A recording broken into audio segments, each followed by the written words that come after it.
This is the Dallas Morning News. It's Monday, February 10th. Cloudy with rain throughout the day and not much fluctuation in the temperature. The high will be 47 with a low of 44. The rain will continue this evening with a chance of a thunderstorm. Here are today's headlines. For 13 months, other than within high-level Mavericks meetings, few in Dallas have heard this side of Patrick Dumont. Dumont's comments in an interview with the Dallas Morning News are his first since the Mavericks shocked the basketball world by sending Luka Doncic to the Los Angeles Lakers as part of a blockbuster trade that brought 10-time All-Star forward Anthony Davis to Dallas. Dumont, who stands behind the trade, says the backlash was anticipated.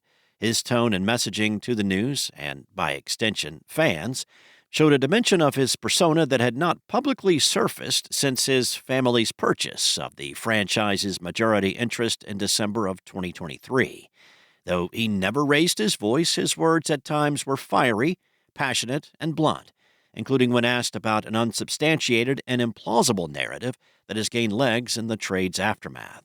Dumont said, quote, "The Dallas Mavericks are not moving to Las Vegas. There is no question in that. That is the answer, unequivocally. The Dallas Mavericks are the Dallas Mavericks, and they will be in Dallas." End quote. The Mavs got some bad news over the weekend, though. They could be without their newly acquired star for a handful of games. According to the Mavericks injury report late Sunday afternoon, Davis has a left abductor strain. He is expected to miss multiple weeks, according to a person familiar with Davis's status.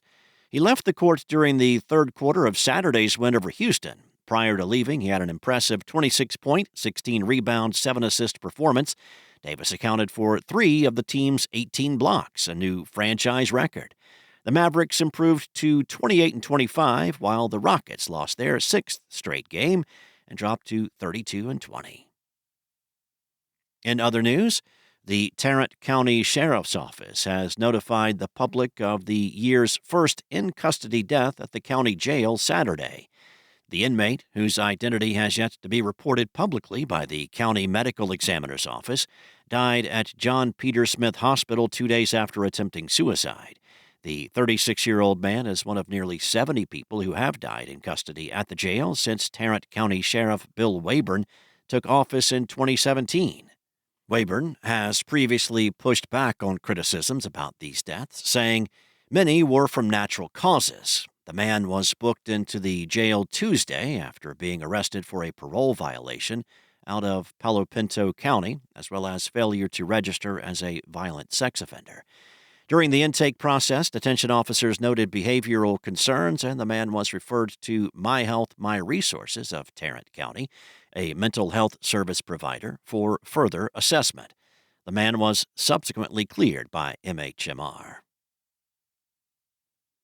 And the Trump administration's proposed 25% tariffs on Mexico and Canada have been delayed, but a government economist warns that Texas will be in the line of fire if they are eventually put in place. Pia Orrenius, vice president and senior economist at the Federal Reserve Bank of Dallas, described the coming year as a balancing act between headwinds and tailwinds. She spoke on Friday at the institution's Economic Outlook event. On one hand, Orrenius cited the palpable optimism within the business community for potential deregulation and lower taxes that would bolster growth. But on the other, tariffs, lower immigration, and government spending cuts could hinder growth. Long before Mexico usurped China as the number one importer to the U.S., it was Texas's biggest trading partner, and that relationship continues to this day. Orrenius said her team had done a back-of-the-envelope calculation into what a 25% tariff on Mexico could do to the Texas economy and found a 15 to 30% decrease in GDP growth. Thanks for listening. For more on today's stories and the latest breaking news, visit dallasnews.com. Enjoy your day, and I'll be back tomorrow with more from the Dallas Morning News.